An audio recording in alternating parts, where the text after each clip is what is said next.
France is erupting in revolutionary violence.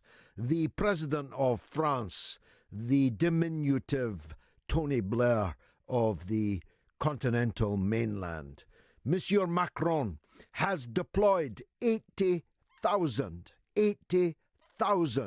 riot police across the whole country, including tanks on the streets of Paris. But it won't stop the people of France, who, whatever else you think of them, certainly know how to protest. The proximate cause of the events that have become symbolized by the Gilets jaunes, the yellow vests, was the imposition of a fuel duty which turned out to be the straw that broke the camel's back in the patience of the people of France. There are 500 arrests so far this morning in Paris, but don't think this is confined to Paris. This is now happening across the whole of France. Indeed, on Thursday, there were tax offices out in the regions that were petrol bombed. One burnt to the ground, so it's spread across the whole country. Do you know, I spent a lot of time in France, and I've felt over the course of the last few years it was an increasingly unhappy country. A feeling that Paris, and there it is, right in the centre, that's where the power is, that's where the money is, that's where the media are.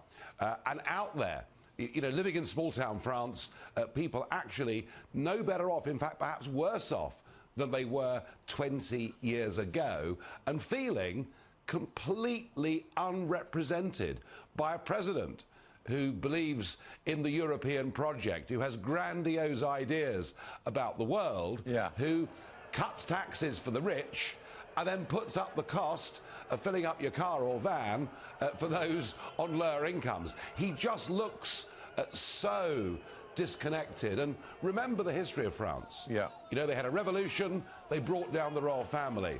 And in 1968, there was a big student protest that brought down the great President General de Gaulle. So there is a history of this in France. This is now the fourth week in a row, and it's spreading in intensity. Goodness knows where this ends. Isn't it amazing that the three governments in the world who more than any other lecture other people on how they should run their countries seem to be out of control of events in their own countries? I refer, of course, to Theresa May, Emmanuel Macron, and Donald J. Trump.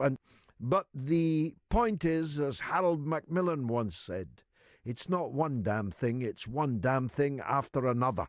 It's no longer about the fuel duties, which have, in any case, been suspended and soon forgotten. It has now become a people's referendum on the streets of France against this little would-be Napoleon. Of course we should pay tax. But it's too much, it's over the top. They get rid of the tax on the rich and then make us pay. Something's not right. Why did they get rid of the tax on the wealthy? We're really struggling. The people on 1,000, 1,200 euros, once we've paid the bills, there's nothing left. Yeah, I mean, 5 weeks ago, it was the centenary of the armistice, the ending of the First World War, and, you know, all the global leaders were there beneath the Arc de Triomphe, and Macron lecturing about the dangers of nationalism and why we should all come together in big global constructs. It was a direct insult, actually, to President Trump, who'd said the week before that he was happy to be called a nationalist. And again, this is Macron. You know, he's a theorist. He believes in these big, highfalutin ideas. Do you know, his rating, his approval rating, is now 18%. That's the lowest any French president has been at any stage this far into the presidency. And I see that the President Trump is on 50. So you know what they say, he who laughs last laughs loudest. Honestly, Macron was held up to be the big hope of the European project, the big hope of making the argument for free movement of peoples. And he's presided, and it wasn't him that started it, but he's presided over Paris, this beautiful city. You know, you come out of the train station at the Gare du Nord, coming in on the Eurostar from London, And you literally can't believe you're in Paris. I mean, it feels unsafe. Crime has reached a level in cities like Paris where nobody even bothers to report it. And I'm sad to say that because it used to be That's what you told me then, and it's blowing up. Absolutely. Do you remember all those centrists like Gary Lineker, like Vince Cable, who were telling us, couldn't we have a Macron here in Britain? You don't hear much of that now, as he may be swept aside, and in the next couple of days.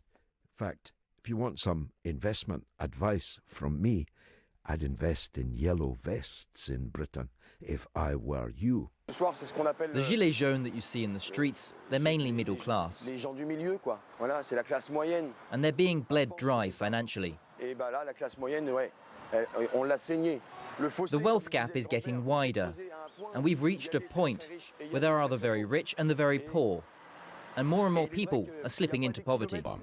The first thing to remember, of course, is that the French do like to protest. They do like direct action. They do this kind of thing pretty regularly. However, what we saw in the last couple of days was the third week now of these protests, and a level of violence not seen in France since the student uprising back in 1968. So it would appear these protests are now gaining momentum. As you say, quite rightly, they began with the issue of green taxes. It's now more about an elite out of touch. Macron, the great globalist, the former investment banker who rarely seems to leave Paris, who spends more time virtue signaling to the world, whether it's about global warming, whether it's about his great belief in the free movement of people, but he's busy with global politics, disconnected completely from ordinary folk out there living in small-town France.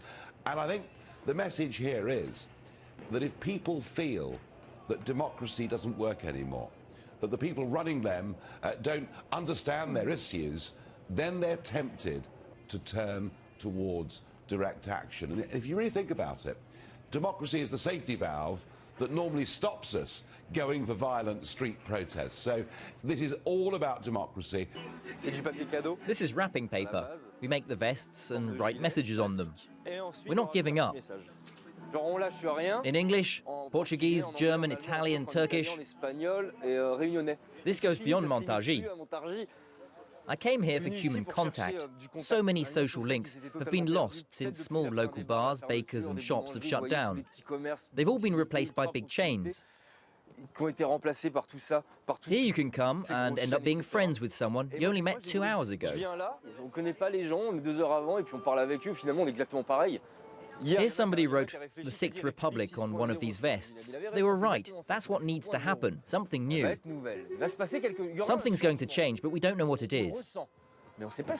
Well, Macron came in, he was the golden boy, wasn't he? He was the reaction against the horrors of Brexit, the horrors of Trump, and suddenly Macron gets elected and the globalists are happy, and he comes in on this huge wave of global media popularity, and you know what? His popularity ratings are bombing. He's heading back towards the previous president, Hollande's very low numbers. Now, he does still have a clear majority of votes in the French Parliament, the Assemblée Nationale. There is no immediate threat to his presidency, but, you know, he will face European elections, which will come up in May next year. That'll be the first litmus test of really how he's doing as a president. But I would say this, the dream that somehow Macron was going to modernise France, change France, make it a more European and a less French country, I think that's dying before our very eyes. And in some ways, what is going on in France is reflected now across the whole of Europe, where people look at a government in their capital cities, but mostly in Brussels, that doesn't understand their lives. Yeah. Well, first I want to talk about what some of the residents in France are actually protesting. George, we understand the basis of these protests are because of the high fuel prices, but what are the specifics actually? I mean, how much have they gone up? And is this because President Macron is hoping to discourage people from using diesel as a result of environmental concerns? Well, as one British Prime Minister, Harold Macmillan, once put it, it's not just one damn thing. It's one damn thing after another. It started, its proximate cause was the cost of fuel, but it has rapidly snowballed into a protest about everything, the state of everything, the way in which the austerity neoliberal economics has forced the common people to pay for the excesses, even crimes of the richest and most powerful people in France. In that sense, it comes out of the same milieu as Donald Trump came out of, as Brexit came out of. A sense amongst the public that things are not right and the people who made them wrong are not the people who are being asked to pay the price. This is not a cheese-eating surrender monkeys, as they were once described. The French are a revolutionary people, and as you can see there, they take to the streets with a gusto that leaves everyone else open-mouthed. Although I may make the point that when this happened in the Ukraine, the Western governments rushed in with money, diplomatic and media support for it. Lawlessness is good for the Ukraine, it's not good for France. Je n'oublie pas qu'il y a une colère, une indignation. Et cette indignation, beaucoup d'entre nous, beaucoup de Français peuvent la partager.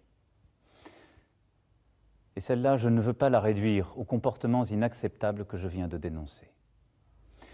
Ce fut d'abord la colère contre une taxe, et le Premier ministre a apporté une réponse en annulant et en supprimant toutes les augmentations prévues pour le début d'année prochaine. Mais cette colère est plus profonde. Je la ressens comme juste à bien des égards. Et elle peut être notre chance. Cela vient de très loin, mais c'est là, maintenant. Sans doute n'avons-nous pas su depuis 1 an et demi y apporter une réponse suffisamment rapide et forte. Je prends ma part de cette responsabilité. Il a pu m'arriver de vous donner le sentiment que ce n'était pas mon souci, que j'avais d'autres priorités. Je sais aussi qu'il m'est arrivé de blesser certains d'entre vous par mes propos. Je veux ce soir être très clair avec vous. Si je me suis battu pour bousculer le système politique en place, les habitudes, les hypocrisies, c'est précisément parce que je crois plus que tout dans notre pays et que je l'aime.